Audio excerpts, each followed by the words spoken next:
All right, we've made it to our next segment, the rotation, and really excited to start this for you guys. I'm doing my AL East all-time rosters reveal, doing the Baltimore Orioles, Boston Red Sox, New York Yankees, Tampa Bay Rays, and Toronto Blue Jays. And I think this is my best roster construction yet. I did this on and off the last couple of years, just trying to piece together teams. I was really inspired in 2020 actually when MLB.com did their dream bracket rosters. Um, so this was during when baseball was basically shut down for COVID, and MLB.com did this thing where they put these all-time teams together for every franchise and then simulated them in this baseball simulator game. I can't remember what the name of it was, but um, inspired me to build these for myself. And every team's got 13 hitters, 13 pitchers, making up a full 26-man roster. Every team has a DH to reflect the current state of lineups for both the AL and NL. Basically, the way players were selected, they were based on a number of different factors. Mainly historical impact and legacy with the franchise. Obviously, stats and accolades play a big part, but only the stats and accolades that they accrued with that franchise. Obviously, postseason runs, you'll notice with some of these teams where the bulk of the players listed kind of gravitate towards championship teams or championship runs. And then finally, tenure with the franchise. We're not going to have those guys who played one season or half a season and put up gaudy numbers, just making it on the roster because of their stats. So you gotta spend some time, at least for most of these teams. I know some of these teams are expansion franchises much later in MLB history, but so we might have some of those, especially with the Tampa Bay Rays, where maybe guys only played a year or two do make this roster. So what you're saying, there won't be many Aroldis Chapmans on this list. yeah, there's going to be a couple, but maybe not. 1 year of elite world, much needed postseason play by a team, and then just dump them off to the next team. Right. Spoiler: you will see him twice throughout this Okay. this 30 team journey here. So we'll get started with the Baltimore Orioles. So the first thing with this team is that you've got a lot of really good defense. So on the left side of the infield, obviously Cal Ripken Jr. and Brooks Robinson are going to be manning down the left side of the infield. And with Brooks Robinson, you got the greatest defensive third baseman, 16 gold gloves, obviously had the 1964 MVP. So you got really good defense on the left side, but also guys like George Sisler, who was actually an old St. Louis Browns member. So as far as the Baltimore Orioles history, you've got half of their history, they were the St. Louis Browns, where they shared Sportsman's Park with the Cardinals for a lot of their history. So we've got a couple guys from that history, George Sisler and Ken Williams. And then to continue the defense, we've got Paul Blair in center field, 8-time Gold Glove winner. So between him and Brooks Robinson, you got like 24 Gold Gloves on this defense. So pretty good looking lineup here. Not the best one that you'll see in this division. The one spot that people might have issue with is at catcher. I've already got Adley Rutschman, the current Baltimore Orioles catcher, in this spot. I just think with him being a switch hitter, the fact that he's been really good offensively and defensively, I think he's done enough. And for a franchise that doesn't have a ton of pop at that position, I thought about guys like Matt Wieters, who is also a switch hitter. Rick Dempsey, who does make this roster on the bench. He was the 1983 World Series MVP, so got him on there as a bench player. But there just isn't a whole lot to look at as far as catcher in the Orioles history, so I definitely went with Adley here. And then one guy that I did want to note, Bobby Grich, second baseman. Guy that's way ahead of his time. Played in the 60s, 70s, was a metrics darling. If he played in today's game, he would be looked at as one of the best players in the league because of his on-base percentage, his OPS, all the things that you want in a good hitter in today's game. Back then, it wasn't looked at very highly because it was all about batting average and how many hits you got. So he was more of like a 260 hitter during his day, so it wasn't anything crazy during his time, but definitely a more of a cult classic type of guy. On the bench, you got like Adam Jones, Brian Roberts, Rick Dempsey, Ken Singleton, solid guys from their history. But as we look at the pitchers, pretty top heavy. Got a couple Hall of Famers, Jim Palmer, Mike Messina, manning things down at the top of the rotation. Dave McNally, and then a couple Cy Young winners in Cuellar and Flanagan. Mike Messina, don't let that 3.53 ERA fool you. He played in one of the toughest eras to pitch in Major League Baseball, the peak steroid era. So that 3.53, if you want to like condense that into what that would look like in today's game, he'd probably be a sub-3 in today's game. So great that he's a Hall of Famer. Got in a couple years ago, I believe. And then with the bullpen, pretty solid bullpen. Zach Britton I went with for the closer, a lefty, more recent guy. 2016 was his big year where he had a .54 ERA for the Baltimore Orioles, and just looked at as a guy with the power sinker, lockdown ninth inning stoppers. Definitely went with him over the rest of these guys at closer. Do want to shout out Hall of Famer Hoyt Wilhelm, knuckleball legend, one of the earlier Baltimore Orioles greats. Definitely wanted to get him on here. Had a 2.42 ERA, so he's definitely, through his time with Baltimore, was a pretty solid arm for them. Also got the ERA title in 1959. Pretty solid bullpen looking at it. And I think I got most of their history built into this roster. What do you think about this one, Logan? Yeah, I mean, compared to The next two teams. Historically, they've been around for a long time, so you will have names on here like Ripken Jr. and stuff. But I mean, they're just in the division with Red Sox and Yankees, which once you start naming those, it'll be pretty clear who the better team was. But yeah, I don't mind it.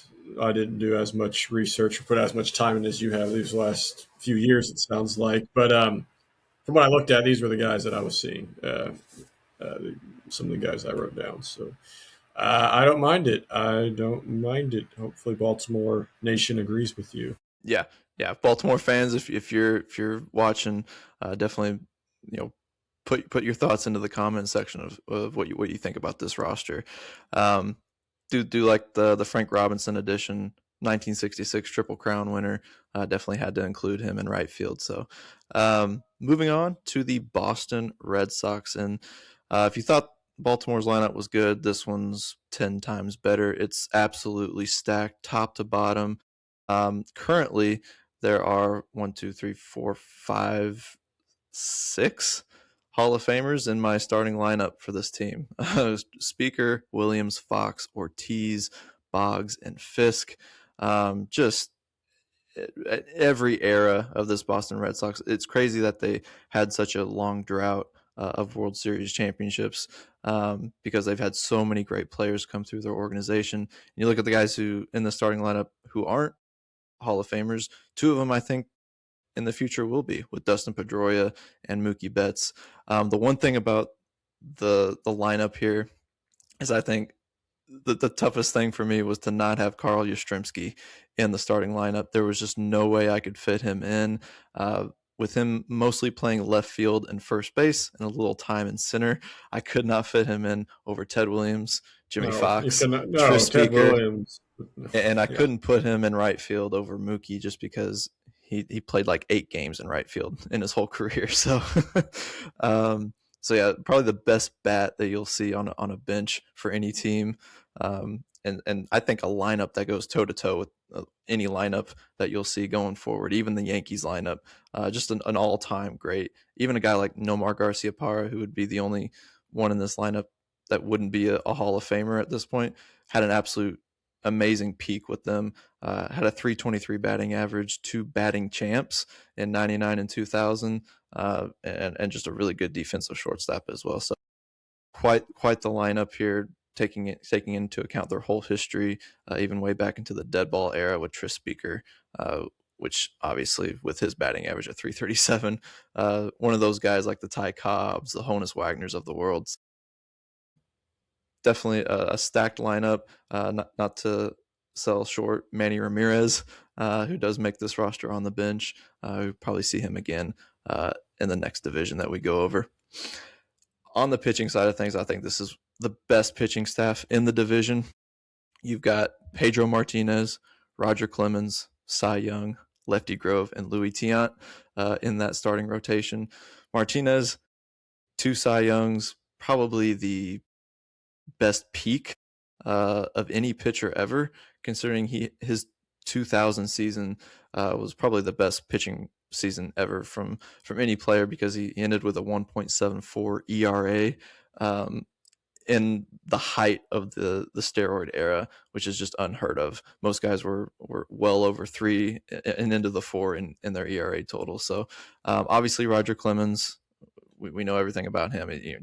Multiple ERA titles, 3 Cy Youngs during his time, and even an MVP award in 1986. Just the franchise workhorse, all-time legend. And then obviously Cy Young, the namesake of the award given to the best player, best pitcher in the league, has to make it onto this roster just for some of the crazy stats that he owns in terms of totals that will never be touched, because he pitched every game, it felt like, looking at his baseball reference page. Lefty Grove, late career Lefty Grove, hit his peak with the Oakland A's, actually the Philadelphia A's, but put in quality years with the Boston Red Sox, having 4 ERA titles to his name. And then it keeps going into the bullpen with one of the best closers in history, Jonathan Papelbon. You get Koji Uehara, Craig Kimbrell, a lot of the more recent guys who have blessed the Red Sox bullpen. We did fit in a couple of starters, and you'll see this as we keep going, fitting in a couple starters who don't make the rotation into the bottom of the bullpen as long relief pitchers. Those guys here are John Lester and Tim Wakefield. We get another knuckleballer in Tim Wakefield, and obviously Lester with his contributions to the 07 2013 World Series teams had to be included. Altogether, this is one of the best teams that I put together, and one of the best teams if you were to put this into a season and play it out. They'd definitely be one of the front runners to win it all. And I think still, I think it's a better pitching staff than the Yankees, which I think makes it a situation where if you were to play this out, they could win the division over the behemoth New York Yankees. It's interesting how you have like so many recent guys on here, considering the history of the Red Sox. But I mean, Right. that's where they've won most of their World Series. Right. I mean, it's in the 2000s and 2010s. So there was such a gap. Yes, exactly. And then I mean, I love this pitching staff so much. Pedro Martinez is one of the best of all time. Roger Clemens, I'm sure his name will pop up a couple times on this maybe list. Great pitcher, even better person, just a really great guy. Cy Young. I mean, you don't even have to look at his stats to know that he probably deserves to be on it, just because every pitcher after him is one aspired to win his award. So, I mean, I haven't seen your Yankees pitching staff, but I can't imagine it would be. I mean, there might be a repeat on here, but I can't imagine you could possibly top this. Yeah, there were a couple honorable mentions. As far as position players, Dwight Evans and Jim Rice were a couple ones that were hard to leave off. And then pitching wise, I thought about having Babe Ruth in the bullpen for his time. I was going to point that out. I saw that. I was like, you're kind of forgetting maybe the best baseball player of all time. Yeah, I thought it'd be a slap in the face to not only the Red Sox but the Yankees to have him listed on this team. Didn't get to hit as much with the Red Sox. He was mostly a pitcher, a pretty good one, in fact. But I just felt like in terms of the guys who best represent the Red Sox, I didn't think that Babe Ruth would be a good inclusion here. Chris Sale, another recent guy, been very injury prone during his time with the Red Sox. So thought I'd leave him off for some better options here. But let's get to the Yankees. All right. This lineup is mostly and should be like all Hall of Famers. Right now, I have it as Derek Jeter, Joe DiMaggio, Babe Ruth, Lou Gehrig, Mickey Mantle, A-Rod, Aaron Judge, Yogi Berra, and Tony Lazzeri. And 7 of those 9 guys are currently Hall of Famers. One of them should be in A-Rod, and one of them will be in Aaron Judge. It's the best lineup you could construct for any team. Most of these guys, if you were constructing an all MLB team, would make it onto uh, just the greatest MLB team of all time if you wanted to put together that. Um, like you can't say enough about Babe Ruth and Lou Gehrig, Mickey Mantle. I don't. Me talking about them would just not do them justice. Just know that these guys are some of the greatest players to ever bless the diamond. Well, and Um, you have Don Mattingly and Reggie Jackson on your bench, so I mean exactly, that just kind of exactly. shows you. Don Mattingly, one of those guys, and Jackson is a Hall of Famer. Don Mattingly should be. If you look at his resume, there's no reason that shouldn't be a Hall of Famer. 307 batting average, 1985 MVP, 9 Gold Gloves, and a batting title in '84. He was a franchise cornerstone player of the 1980s Yankees, which weren't all that successful. They didn't win a World Series that decade, which is surprising because they won World Series in every decade, but should definitely be a Hall of Famer. You also got Thurman Munson, another MVP winner as a backup catcher for this team, and then Robinson Cano. This was I went back and forth between him and Tony Lazzeri for second base. As far as the starter, ultimately went with Lazzeri just because he was one of the key pieces of the Murderers Row, the 1920s Yankees. He is a Hall of Famer. Cano will never be one.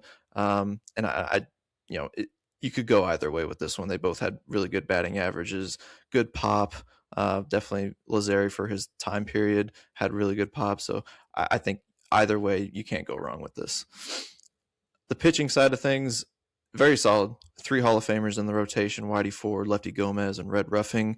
Ron Guidry also, and then Andy Pettit rounds out your starting rotation. Not names you would think of of being in a Yankees rotation, but these are some top quality arms that kind of get overlooked because of all the bats in their history. Um, and Andy Pettit being one of the great workhorses in MLB history. So pretty solid rotation, but I think the bullpen is where things get really sexy for him, and that's with Mariano Rivera, obviously at closer, Goose Gossage, backing him up, 2 Hall of Fame closers in the Yankees history. You got other guys on here like Chapman. You know, there's a Aroldis Chapman sighting for you, and David Robertson, who's one of the most underrated relief pitchers in Yankees history. So obviously loaded lineup. What do you think here? Where's Jazz Chisholm? Yeah, just missed the cut. Yeah, and I just wanted to say his name. I mean, batting clearly clears the Red Sox, but yeah, I agree. I think the pitching for the Red Sox is superior here to the Yankees. So it would be an intriguing 7-game series if these two teams faced off, to say the least. Yeah, pretty obvious why these two teams have kind of been the class of the AL East for Yeah, most of the years. didn't include Clemens. This during his Yankee tenure was probably his worst tenure. Yeah. He won a Cy Young, but it was his worst tenure out of the 4 teams he played for. Moving on to the Tampa Bay Rays. Now this franchise has only been around since 1998, so the pickings are a lot thinner for them as opposed to the 3 previous teams we've gone over. But just looking at the roster, I've put together a lot of guys surrounding that '08 pennant run where they went to the World Series. So you get a lot of like Ben Zobrist, Evan Longoria, Carlos Pena, Carl Crawford, BJ Upton. Most of the guys on this team are coming from around that era. But you also get some more recent guys, Kevin Kiermaier, mainly for his glove. I mean, he's mostly a 250 average hitter, but he is one of the most elite center fielders in baseball. And so definitely had to include him in center field here. And then Yandy Diaz is probably the best current bat in Rays history. So pretty solid. I mean, you get Evan Longoria, good defense. Carl Crawford, really fast. A lot of stolen bases during his time with the Rays. So it's as solid a lineup you can construct the lack of history for this franchise. On Just their gotta hope bench, BJ Upton puts forth 100% effort when he's out there. right, right. On the bench, you get some guy, Randy Arozarena, Aubrey Huff, big power bat off the bench, and then Brandon Lau, one of the current. I think he just got moved in the offseason, but big pop out of second base. Catcher really thin here.